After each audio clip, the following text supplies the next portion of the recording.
Hi guys, welcome to my channel. My name's Frankie and I am posting a video today with regards to having a premature baby at 6 weeks early and special care, which is where she went into 3 days after birth, and just an insight of what our experiences were during that difficult time of her being in there.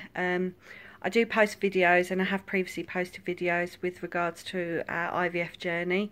Our daughter Eliza was conceived via IVF, and it did take a few years for us to get there, and my previous videos do sort of go through the journey with us.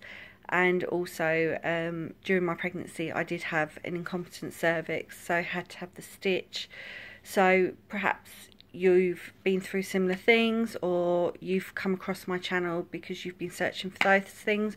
But I would really like you guys to subscribe to my channel. I am going to be looking to post a lot more regularly now. I'm sort of more comfortable being a mum with her being at 3 months old, and yeah, just wanted to sort of log my experiences and post about Eliza's development going forward. And it's something nice, if not for anyone else to watch, but for myself to look back on in years to come, because I've noticed in the last few weeks I've actually looked back on my IVF journey, and it's really helped me and reminded me how fortunate and lucky I am to be where I am. So anyway, as I said, today's video is about special care. So Eliza was born via emergency caesarean 6 weeks early.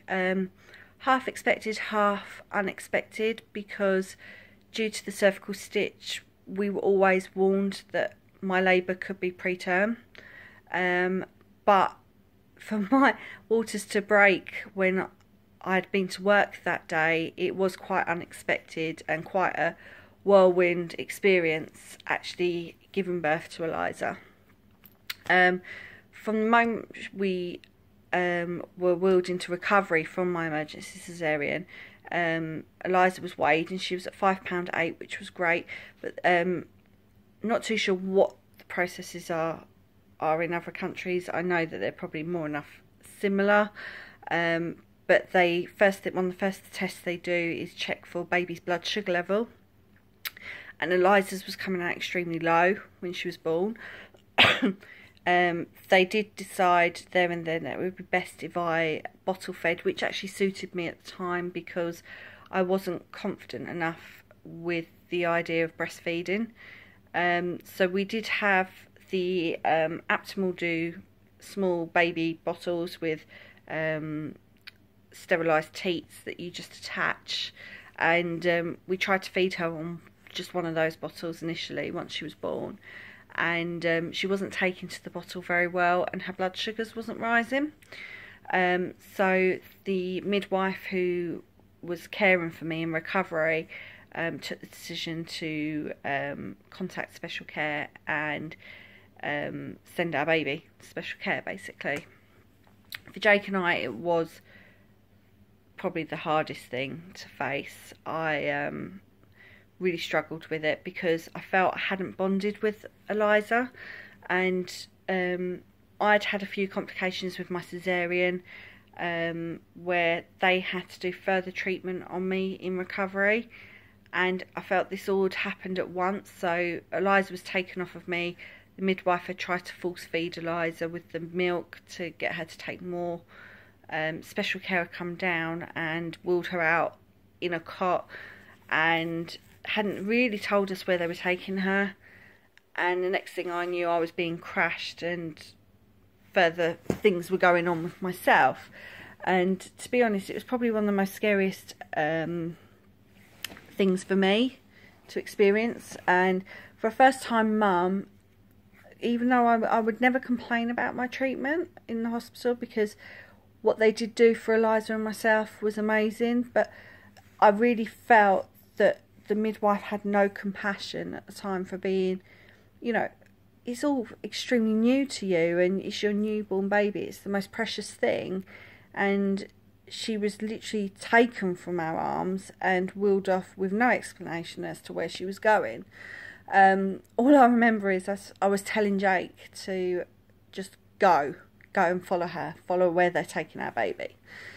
So that day, Eliza was born at 1 o'clock in the morning.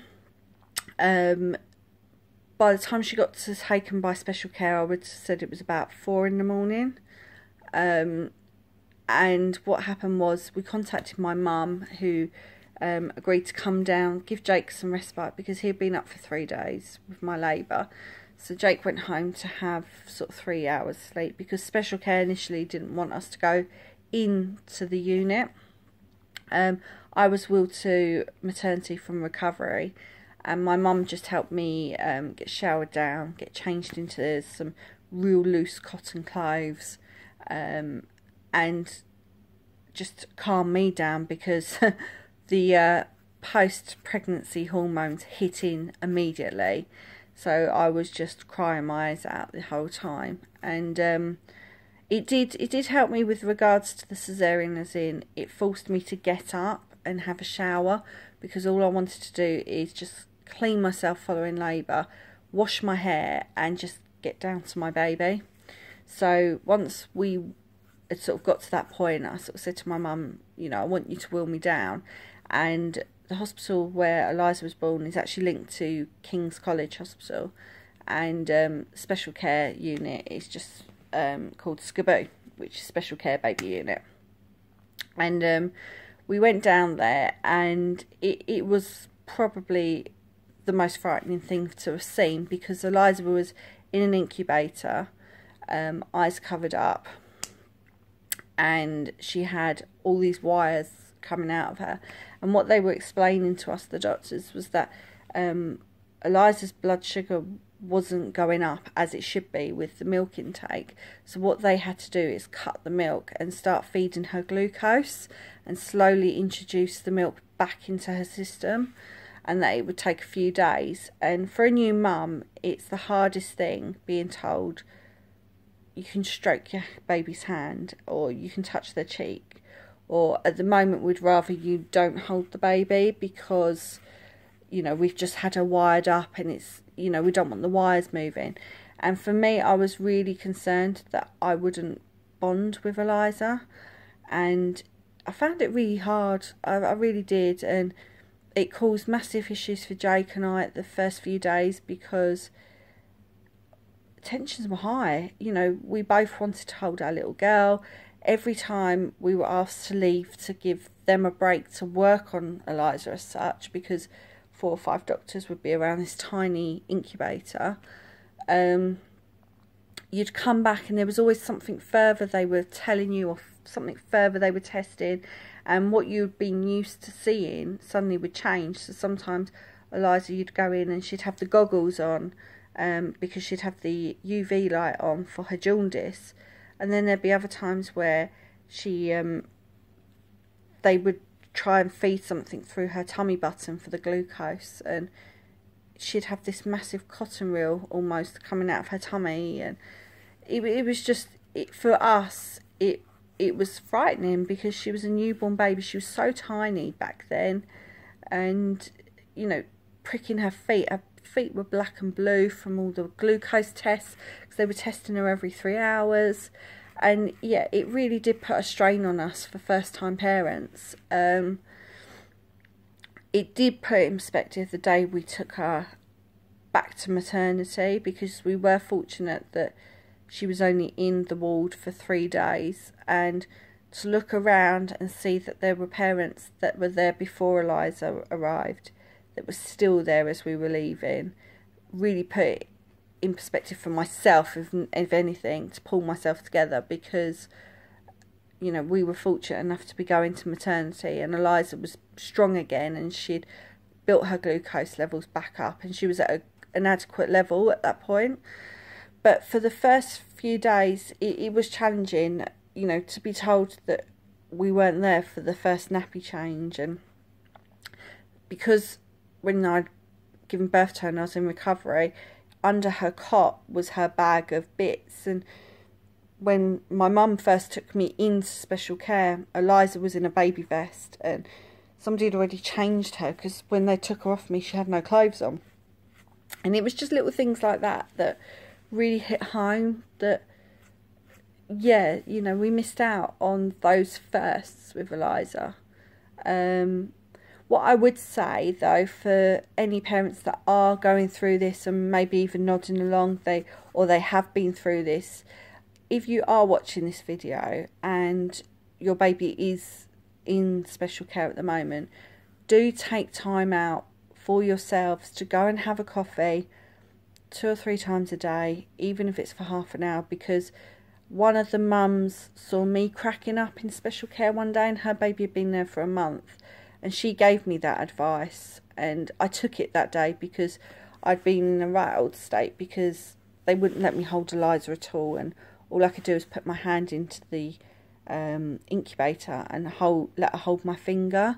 And because she had the goggles on and couldn't see, she was really distressed about what was going on around her. And for me, that just broke my heart that I couldn't comfort her or bond with her at the time. And the mum said to me that just go and take half an hour, go and get coffee, clear your head, because you need to be strong for your little girl. And she was so right, because Jake and I would be snapping at about the most ridiculous things. It could be that I felt he was just sitting back, and at the time Jake, you know, he didn't know what to say, like as I didn't, and you know, I'd be picking at him because I'd want him to be reassuring me, but at the same time he was terrified, as I was, because we couldn't do anything to help her. So having that bit of time out really made a difference. Having that family support, try and get somebody from the outside to come down, because we had my mum come in. Special care would actually only let my mum come in. My sisters wouldn't have been allowed to come in. We did ask, but obviously for other babies that are not very well in there, they don't want too many family members. But my mum used to come in and say, oh, it's not that bad, and she'd perk you up and fuss over the baby, which distracted you from the fact you couldn't hold the baby or you couldn't change the baby's bum or anything like that. So I would definitely say don't try to do it on your own. Try and get other people to come in and take your mind off it. You definitely need rest. Like special care in our hospital always sort of said, if you were admitted into hospital, as I was a patient still there recovering, by sort of 9 o'clock at night, they would sort of say, I think it's time for you to go back to maternity. And that did me good, as much as at the time it ripped my heart out. I would eventually fall asleep with exhaustion by about 1 o'clock in the morning. And even just having those 5 hours sleep did me the world of good for the following day. And yeah, just make sure that you're recovering well as a mum who's just given birth. Make sure that you eat food. And I know it sounds the most basic of things, and somebody could be watching this video and say, blimey, you know, she's saying the obvious here. But you don't think of the obvious at the time, because when you're in that situation of your baby being in special care, all you're thinking about is your baby in special care. You're not thinking about what's going on around you. And always ask questions. I was too scared to ask for questions at the first day, and my mum was there helping Jake and I, and I'd say to my mum, you know, I'd like to change her nappy. That was one of the examples. And my mum spoke up for me, and she sort of said to the nurse later on, you know, when there is an opportunity for Frankie to change Eliza's bum, you know, could someone let her know that she can, if she's even in maternity, to come down. And that built my confidence up, because I think initially I was scared because of first time mum not having experience, and also being scared that they would say no and hurt you even more. But they're there to help you, and it really, you know, the milestones, when we sort of got past the negative news, to actually be told that her glucose was going up that day, it was the last day she was in special care, and it was just the most wonderful day, because we could see we were that bit further forward going home. and it makes you appreciate around you. And I felt very sad still for the parents that I was leaving behind in special care when I wheeled Eliza out to bring her to maternity, that they were still there with their babies. But then I really do feel that, you know, the strength of those parents around us, there's the baby that was next to Eliza. I will never forget that couple and the baby, of how they pulled together. They must have been there for weeks, 2 or 3 weeks before Eliza was born, and they really held it together. And I was just in complete admiration for them, because every time we got there, and we'd be waiting for the doctor to speak to them and then speak to us about Eliza, and they were being chucked all the time at worse news than we were getting. And they would just take it in baby steps, which is another piece of advice I'd give, that just don't think that far ahead about when am I getting the baby out of special care. Give yourself little steps that, you know, are bite size and achievable for the day, and that will make you feel better and stronger, and hopefully baby will feed off that aura around them. But yeah, I mean, that's really it I'm going to put on it. I mean, if anyone's got any questions, please do drop it down in the comments box below and I will get back to you.